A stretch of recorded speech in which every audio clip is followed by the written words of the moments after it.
ओम गणेशाय नमः। ओम नमः शिवाय। मैं निखिल ज्योतिषाचार्य आप सभी का मेरे चैनल पर पुनः स्वागत करता हूं। आशा करता हूं कि आप सभी स्वस्थ होंगे। महादेव की कृपा आप सभी पर सदैव बनी रहे। ये वीडियो 6 से 12 मई 2024 के साप्ताहिक राशिफल के बारे में है। मेरा साप्ताहिक राशिफल चंद्रमा की गति पर आधारित होता है। चंद्रमा बहुत तेज़ भागते हैं, बहुत तेज़ गति से भागते हैं। करीबन 2.25 से 2.5 दिन में राशि बदल लेते हैं।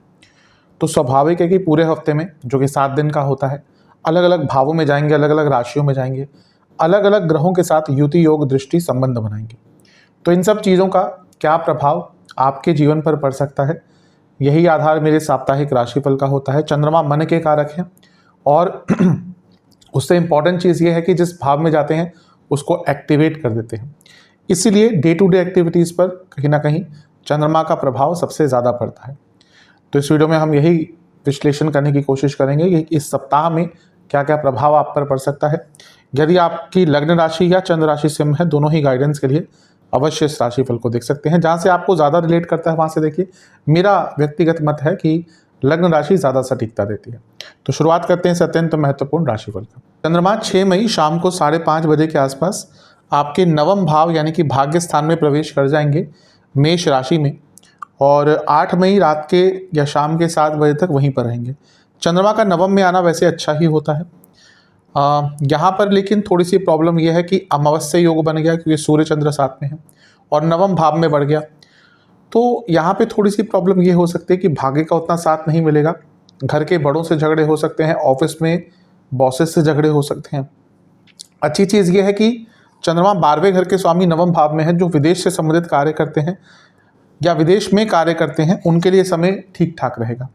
सूर्य क्योंकि लग्नेश है और चंद्रमा 12वें घर के स्वामी हैं, ये भी बताता है कि लग्नेश और 12वें घर का जो के स्वामियों का जो योग हो रहा है नवम भाव में, ये आपके सेहत के लिए बहुत अच्छा नहीं होगा, मानसिक एवं शारीरिक। तो हफ्ते के शुरुआती भाग में, क्योंकि अमावस्या योग भी है, उसमें आपके लग्न के स्वामी भी इन्वॉल्व हो गए और मेन चीज़ है कि 12वें घर के स्वामी के साथ है। तो अपनी सेहत का बहुत ध्यान दीजिएगा। ऑलरेडी अगर कोई हेल्थ इशू चल रहा है तो थोड़ा सा बढ़ सकता है, उसके कारण दिक्कत परेशानी भी बढ़ सकती है। यहाँ पर शुक्र के साथ युति होगी, जो 10वें घर के स्वामी हैं और कर्म धर्माधिपति योग बनाकर बैठे हैं, और इसके साथ वो 3रे घर के भी स्वामी हैं। कुछ अटक रहे काम आगे बढ़ेंगे। करियर में अगर कुछ नया ढूंढना चाह रहे थे, कोई जॉब ढूंढना चाह रहे थे, उसके लिए भी कहीं ना कहीं ये समय थोड़ा सा अच्छा है। बल्कि आगे भी जब चंद्रमा 10वें भाव में जाएंगे तो ये पूरा ही हफ्ता कहीं ना कहीं अगर जॉब में कुछ बदलाव लाने की सोच रहे थे, या फिर करियर में कोई नई ऊंचाइयों तक पहुंचना चाह रहे थे, या फिर अगर आपकी जॉब चली गई थी और नई जॉब ढूंढ रहे थे, उन सब चीज़ों के लिए पूरा ही हफ्ता कहीं ना कहीं अच्छा दिख रहा है। एटलीस्ट हफ्ते का शुरुआती भाग तो ये इंडिकेट कर रहा है। चंद्रमा पर शनि की दृष्टि भी रहेगी, जो विषदोष भी बना रही है। इसलिए मैं यही कहूँगा, अपने बड़ों से बहुत सहजता से बात कीजिएगा, हमेशा ही करनी चाहिए, लेकिन यहाँ पे थोड़ा सा केयरफुल और कॉन्शियस होकर बात कीजिएगा, इवन अपने बॉसेस से, जैसा मैंने इंडिकेट किया था। नवमांश कुंडली बता रही है कि अपने जीवन को कंपेयर मत कीजिएगा किसी से, क्योंकि कंपैरिजन से या तो हम बहुत ज़्यादा ईगो से भर जाते हैं, या तो हम बहुत ज़्यादा दुखी हो जाते हैं। हर व्यक्ति का अपना जीवन है, अपना भाग्य है, उसके हिसाब से ही जीना पड़ता है, तो कंपेयर मत कीजिएगा। दशांशा कुंडली बता रही है कार्य क्षेत्र में थोड़ा सा फ्लेक्सिबल रहेगा, जो नहीं कि काम आपके हिसाब से ही आपको मिले। बिजनेस के हिसाब से बहुत बिजी रहने वाले हैं, लेकिन मेंटल एग्जॉशन रहेगी, तो अपने आप को थोड़ा सा मेंटली रिलैक्स रखिएगा। लव लाइफ में एक ही चीज़ कहूँगा, अपने पार्टनर को ध्यान दीजिए, उनके प्रति थोड़ा सा संवेदनशीलता दिखाइए, उनसे बातचीत कीजिए, इसकी आवश्यकता दिख रही है बहुत। वैवाहिक जीवन एक मैच्योरिटी की कमी है, जिसको आपको यहाँ पर थोड़ा दिखाना पड़ेगा। बहुत इमेच्योरिटी आ गई है दोनों के बीच में। स्टूडेंट्स, समय ठीक ठाक है, लेकिन थोड़ा सा मानसिक सेहत पर ध्यान दीजिएगा। जहाँ तक सेहत की बात है, आपको इन्फेक्शंस और जोड़ों का दर्द तंग कर सकता है, पेट के रोग तंग कर सकते हैं। सर्वाष्टक में आपका पंचम भाव अत्यंत बली है, ठीक है, समय बुरा नहीं है, लेकिन जो भी मैंने नेगेटिव चीज़ें कही उसका ध्यान दीजिएगा। 8 मई रात के 7 बजे चंद्रमा गोचर करेंगे अपना, और वृषभ राशि में यानी कि 10वें भाव में आकर बैठ जाएंगे आपके, और 10 मई रात के 10 बजे तक यहीं पर रहेंगे। चंद्रमा का 10वें भाव में आना भी अत्यंत शुभ होता है। 12वें घर के स्वामी हैं और 10वें घर में है। पुनः जो विदेश में काम करते हैं, विदेश से संबंधित काम करते हैं, समय अच्छा है। और जैसा मैंने कहा है, पूरा हफ्ता जॉब लगने के लिए, जॉब चेंज करने के लिए आपका कार्य क्षेत्र में बहुत अच्छा है। चंद्रमा यहाँ पर गुरु के साथ बैठ गए और ये गजकेसरी योग बनाकर बैठे हैं, ये और भी अच्छा है। और गुरु क्योंकि पंचमेश है, यानी कि अगर आप किसी क्रिएटिव फील्ड में कार्य करते थे तो आपके लिए बहुत अच्छा ये समय है। गुरु आपके लिए अष्टमेश भी है, ये भी कहीं ना कहीं इंडिकेट कर रहा है कि आपको जॉब चेंज करने का यहाँ पे अवसर प्राप्त हो सकता है। कई सिंह वालों के लिए ये जो आने वाला समय है, क्योंकि बृहस्पति 10वें घर में आ गए हैं ऑलरेडी, जॉब चेंज और नई जॉब प्राप्ति के जो योग हैं बहुत स्ट्रॉन्ग ऑलरेडी बन चुके हैं। चंद्रमा 10वें घर में आते हैं और वो गुरु के साथ बैठते हैं, यानी कि आपका जो एक स्किल लेवल है वो भी थोड़ा सा अच्छा रहेगा। और अगर कोई स्किल बेस्ड कार्य ही करते हैं तो उसमें भी आपको आगे बढ़ने का मौका मिलेगा। यहाँ से चंद्रमा 12वें घर को देखेंगे, चौथे घर को देखेंगे और 12वें घर के स्वामी हैं। कोई प्रॉपर्टी आदि बेचना चाह रहे थे और चीज़ें अटक सी गई थी तो उसके लिए भी ये समय आपका बहुत अच्छा, बहुत शुभ दिख रहा है। समय हफ्ते का मध्य भाग का बहुत शुभता लेकर आपके लिए अवश्य आएगा। नवमांश कुंडली कह रही है कि अपने कार्यों पर ध्यान दीजिएगा, स्पेशली कार्य क्षेत्र में। दशमांश कुंडली करियर में बहुत अच्छा टाइम है। इवन अगर आपके कार्य क्षेत्र में ज़्यादा पैसे मिलने की उम्मीद होती है, कुछ एक्स्ट्रा पैसा आप कमा सकते हैं, तो ये समय उसका सबसे अच्छा है। बिजनेस, अगर पार्टनरशिप वाला बिजनेस है तो बस एक ही चीज़ कहूँगा, अपने पार्टनर्स की कमियां मत निकालिएगा, उनको व्यंग्यात्मक कमेंट्स मत पास कीजिएगा, क्योंकि लड़ाई झगड़े की उम्मीद है।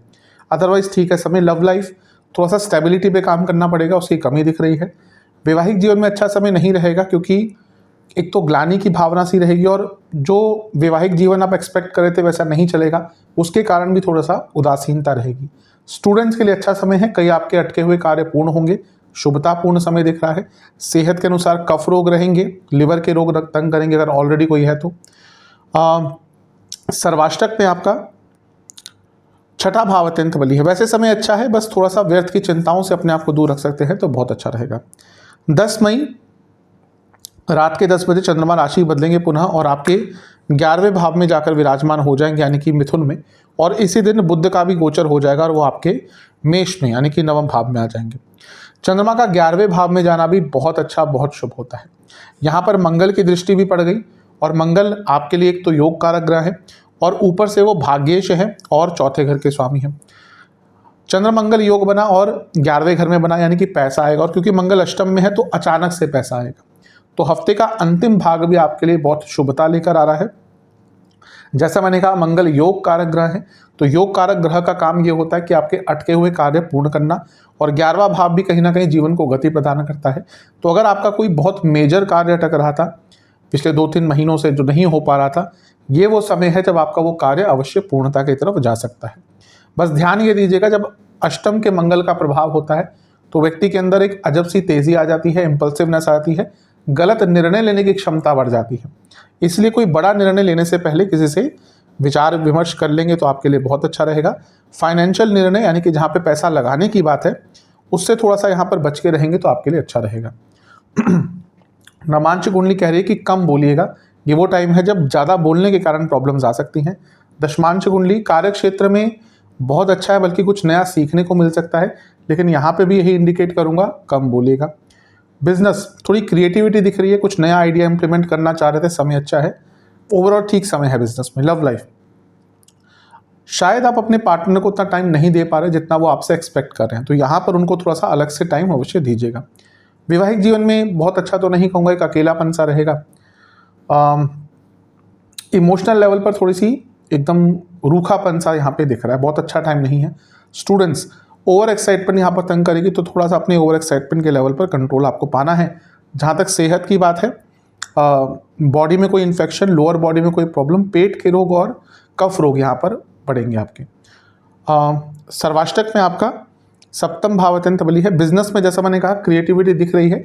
कुछ कार्य आपका अगर बिजनेस में अटक भी रहा था तो भी अपने आइडियाज से उनको पूरा आराम से कर सकते हैं। थोड़ा सा अपने आइडियाज़ पर डिपेंडेंट यहाँ पर रहिएगा।